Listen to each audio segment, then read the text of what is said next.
François Schott, société La Générale d'Aménagement, dont je suis le gérant. C'est une société que j'ai créée maintenant il y a 16 ans, donc en 2000.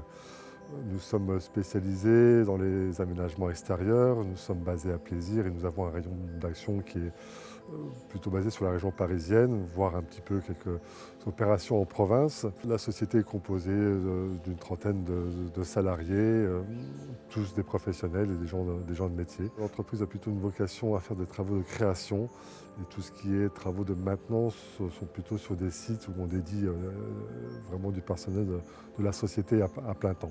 Ce jardin nous a permis de relever un vrai défi. On avait une exigence du propriétaire qui nous a demandé de scinder sa parcelle en trois afin de créer trois jardins et trois ambiances bien différentes et que chacun puisse conserver un minimum d'intimité auprès des maisons. Donc on a une première partie qui était la partie historique du jardin, qui est la maison à colombage qu'on va voir derrière, plus une maison plutôt très moderne qui va être construite et une petite extension qui était déjà réalisée et qui a été réhabilitée.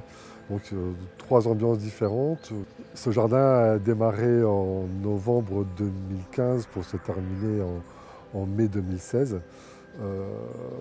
Il a duré quelques mois avec des phases d'interruption qui étaient des phases hivernales où on n'a pas pu travailler.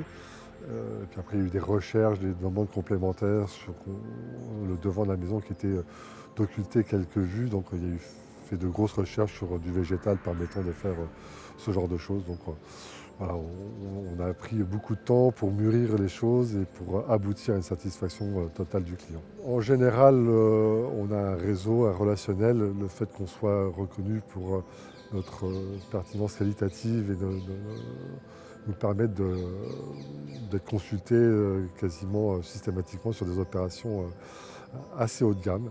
Donc on travaille pour la maison Chanel, on travaille aussi pour d'autres couturiers et on livre à peu près par an un siège social d'entreprise.